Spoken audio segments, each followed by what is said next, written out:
नमस्कार दोस्तों, स्वागत है आप सभी का हमारे YouTube channel teaching with Chandraprakash पर।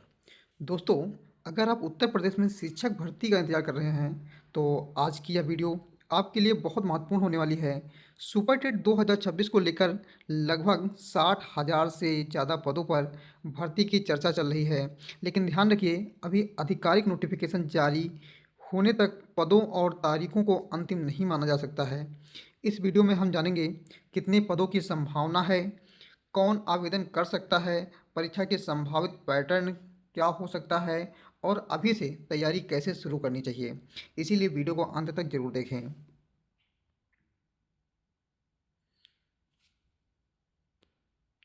सबसे पहले बात करते हैं भर्ती की, यानी कि सुपर टेट 2026 को लेकर लगभग 60,000 प्लस शिक्षकों की पदों की चर्चा है।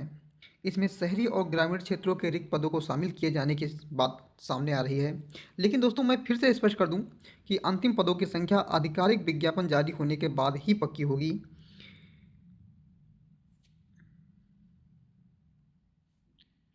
अब बात करते हैं संभावित पदों की संख्या, यानी उपलब्ध जानकारी के अनुसार शहरी क्षेत्र में लगभग 11,508 पद और ग्रामीण क्षेत्र में 48,000 से अधिक पदों की चर्चा है। इन आंकड़ों को अभी संभावित मानकर चलें और आधिकारिक नोटिफिकेशन का इंतजार करें। जैसे ही सरकार की तरफ से आधिकारिक विज्ञापन आएगा, हम आपको पदों का पूरा सही विवरण बताएंगे। अब सबसे बड़ा सवाल है, आखिर सुपर टेट 2026 का नोटिफिकेशन कब आएगा। फिलहाल उम्मीदवारों को आधिकारिक घोषणा का इंतजार है। नोटिफिकेशन जारी होते ही आपको आवेदन की तारीख, अंतिम तारीख, परीक्षा की तारीख, योग्यता, सिलेबस और सिलेक्शन प्रोसेस की पूरी जानकारी मिल जाएगी। इसीलिए चैनल को सब्सक्राइब करके बेल आइकन जरूर दबा दें, ताकि कोई महत्वपूर्ण अपडेट आपसे मिस ना हो। अब बात करते हैं एलिजिबिलिटी की। पिछली भर्ती के नियमों के आधार पर सामान्य रूप से उम्मीदवार के पास स्नातक और संबंधित शिक्षक प्रशिक्षण योग्यता होना आवश्यक हो सकता है।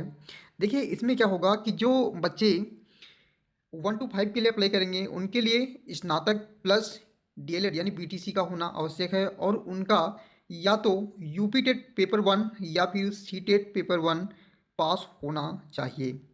और जो बच्चे 6 to 8 के लिए अप्लाई करना चाहते हैं, उसमें बीटीसी वाले और बीएड वाले दोनों बच्चे उसमें फॉर्म भर सकते हैं। उसके लिए क्या चाहिए कि जो बच्चे डीएलएड किए हैं और उनका स्नातक है साथ में, तो वो 6 to 8 के लिए अप्लाई कर सकते हैं।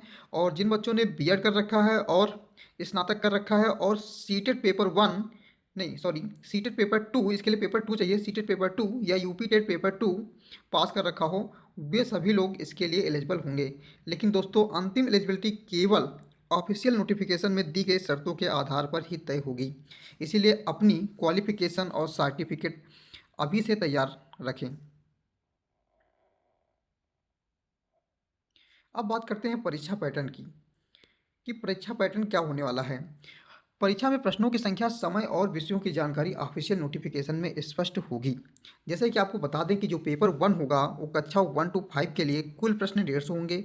कुल अंक प्रत्येक क्वेश्चन, यानी प्रत्येक क्वेश्चन जो होगा 1 नंबर का होगा, उसके लिए आपको 2 घंटे 30 मिनट का समय मिलेगा।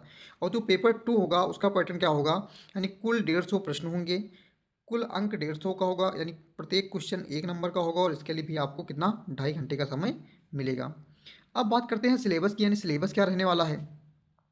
तो अगर हम बात करें सिलेबस की, भर्ती में हम्म, तैयारी में बाल विकास, शिक्षा शास्त्र, भाषा, गणित, पर्यावरण अध्ययन, सामाजिक अध्ययन और सम्मान विज्ञान जैसे महत्वपूर्ण क्षेत्रों पर ध्यान देना चाहिए। सबसे पहले सिलेबस को अच्छे से समझिए, फिर टॉपिक वाइज पढ़ाई शुरू कीजिए। रोज़ थोड़ा पढ़ें, लेकिन लगातार पढ़ें, यही आपकी सफलता की सबसे बड़ी कुंजी है। अब बात करते हैं सिलेक्शन प्रोसेस की, यानी सिलेक्शन प्रोसेस का जो चयन प्रक्रिया होगी वो क्या होने वाली है। भर्ती में लिखित परीक्षा के बाद मेरिट, दस्तावेज यानी कि सत्यापन, डॉक्यूमेंट्स वेरिफिकेशन और अंतिम चरण जैसी प्रक्रिया हो सकती है। देखिए, यहाँ पर जो होगा, आपका एग्ज़ाम लिया जाएगा। एग्ज़ाम लेने के बाद उसमें से एक मेरिट लिस्ट जारी की जाएगी। अगर आप मेरिट लिस्ट में आते हैं, तो आपका क्या होगा, डॉक्यूमेंट्स वेरिफिकेशन होगा, उसके बाद आपका अंतिम चयन हो जाएगा। लेकिन हालांकि अंतिम सिलेक्शन भी ऑफिशियल नोटिफिकेशन में ही स्पष्ट होगी। इसीलिए सिर्फ परीक्षा नहीं, बल्कि सभी डॉक्यूमेंट्स, भी पहले से तैयार रखें। और अब सबसे ज़रूरी बात, तैयारी कब शुरू करनी चाहिए। मेरा मानना है कि नोटिफिकेशन का इंतज़ार करने के बजाय आज से तैयारी शुरू कर देनी चाहिए। सिलेबस समझिए, अच्छी किताबों से पढ़िए, पिछले वर्षों के प्रश्न हल कीजिए और नियमित मॉक टेस्ट दीजिए। याद रखिए, नोटिफिकेशन आने के बाद तैयारी शुरू करने वाले नहीं, बल्कि आज से तैयारी करने वाले उम्मीदवार आगे निकलेंगे। अगर आपको सुपर टेट 2026 से जुड़ी हर छोटी बड़ी और वेरीफाइड अपडेट चाहिए तो टीचिंग विद चंद्रप्रकाश को सब्सक्राइब जरूर करें। वीडियो पसंद आई हो तो लाइक करें और अपने शिक्षक बनने की तैयारी कर रहे दोस्तों के साथ शेयर जरूर करें। मिलते हैं अगली वीडियो में, तब तक पढ़ते रहिए और आगे बढ़ते रहिए। धन्यवाद।